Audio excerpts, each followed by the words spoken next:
Nous voici avec le 3e épisode de notre feuilleton cette semaine consacré à la Moselle, une terre de mémoire. Vous l'avez compris, aujourd'hui c'est Jean-Sébastien qui nous emmène vers le Hackenberg. Nous allons découvrir un géant de la ligne Maginot, l'ouvrage du Hackenberg, le plus important des ouvrages de cette ligne Maginot. Imaginez pas moins de 10 km de galeries, 17 blocs de combat qui pouvaient accueillir plus de 1000 officiers et soldats totalement en autarcie.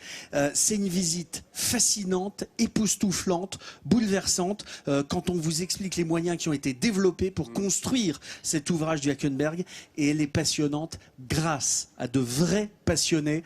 Il est entre une bonne main, le Hackenberg, il veille sur lui.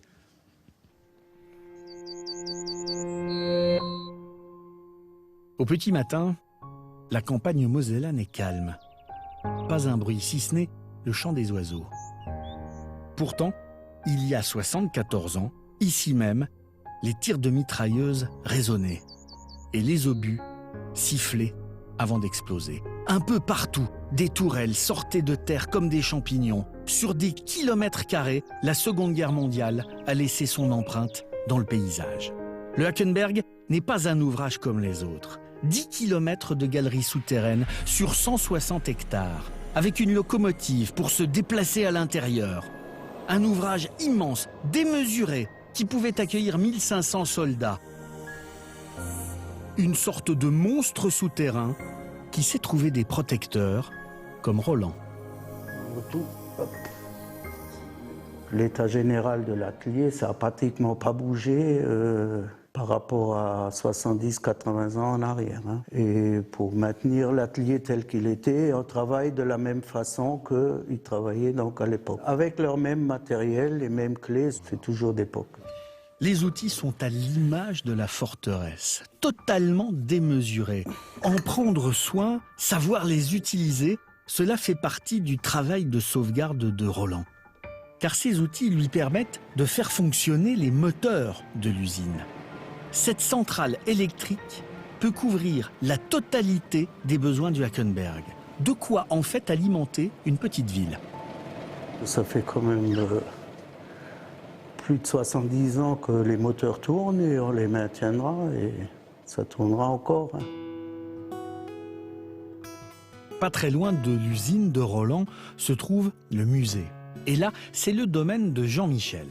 Sa mission, que chaque vêtement, que chaque chapeau, que chaque paire de chaussures soit impeccable, il ne laisse rien au hasard. Donc là, on voit très nettement la poussière qui vole. Une fois que tout est brossé, on donne un petit coup sur les chaussures et on continue sur les mannequins suivants.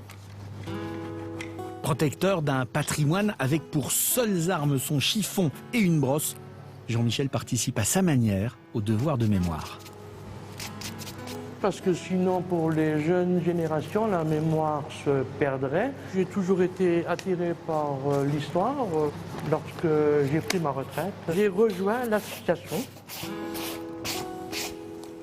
Des petites mains au service d'un colosse de béton armé.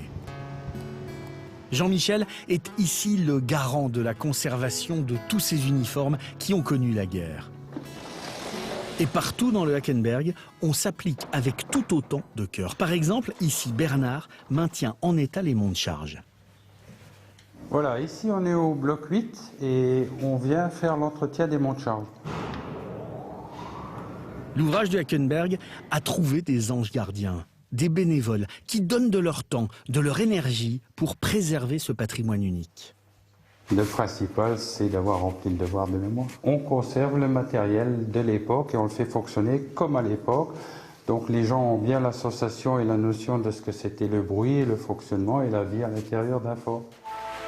D'ailleurs, dans le bloc 8, ce canon a été réinstallé. Retrouvé à Grenoble l'année dernière, il est signé Hackenberg. L'équipe l'a donc rapporté à la maison pour lui offrir une nouvelle jeunesse. Mais pour savoir comment démonter et remonter ces pièces d'artillerie d'exception, Robert peut compter sur un petit trésor. Les plans d'origine qui ont été abandonnés dans les entrailles de la forteresse. Des plans à échelle 1.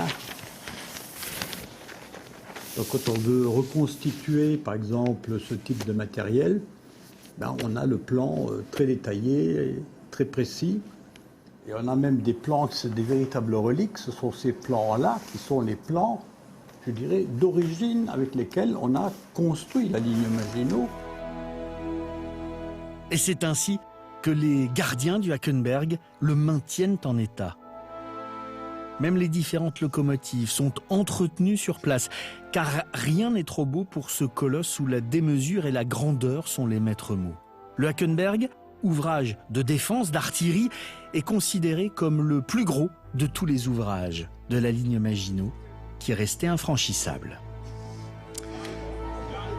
Absolument, parce que même si cette ligne Maginot a été rendue responsable de la défaite de 1940, elle n'a jamais failli, elle n'a jamais été franchie. C'est simplement que les Allemands ont employé une technique de guerre différente, une technique de mouvement, alors qu'on s'attendait à des guerres de position comme la Première Guerre mondiale. En attendant, cet ouvrage du Hackenberg, il est absolument remarquable. Et dans le même esprit que les commémorations de la libération à Thionville, eh bien, des vétérans américains se sont rendus ce week-end là-bas au Hackenberg pour qu'on leur fasse visiter. Je peux vous assurer que cette visite, elle est absolument passionnante toute l'année. Il y a 35 000 visiteurs qui se rendent et qui sont accueillis par les membres de l'association, les bénévoles. Ce sont des visiteurs qui sont américains, russes, allemands, des Français bien évidemment. Et les bénévoles de l'association Amis Forts qui gèrent le patrimoine, qui s'en occupent, qui préservent le Hackenberg, sont tous des passionnés pour vous faire visiter, pour mettre en valeur ce patrimoine, mais aussi pour entretenir le site. Et c'est véritablement remarquable. Il y a énormément de soirées qui sont organisées aussi. Tout ça pour récolter des fonds, pour faire vivre l'endroit et pour préserver ce lieu qui est un véritable ouvrage, mais totalement bouleversant. J'en ai visité quelques-uns sur la ligne Maginot. Je peux vous assurer que quand vous rentrez là-dedans, vous êtes investi par toute l'âme du lieu c'était un véritable endroit qui était évidemment un endroit de guerre, qui est aujourd'hui un endroit pour célébrer la paix. Et c'est à ce titre que je remets à Claude Poésy, qui est le président de l'association Amis Forts, et à tous ces bénévoles, ce sourire de France, parce que vous faites un boulot absolument génial, un vrai beau travail de mémoire. Vous préservez l'histoire de France et c'est formidable. Merci. Voilà, la valeur ajoutée, évidemment, vous l'avez compris, là, à cette visite. Et c'est pour ça que cette association a ce sourire de France. C'est le plus que l'on apporte. Et là, vous l'avez bien compris, à travers leur reportage et les explications du professeur Petit-Demange.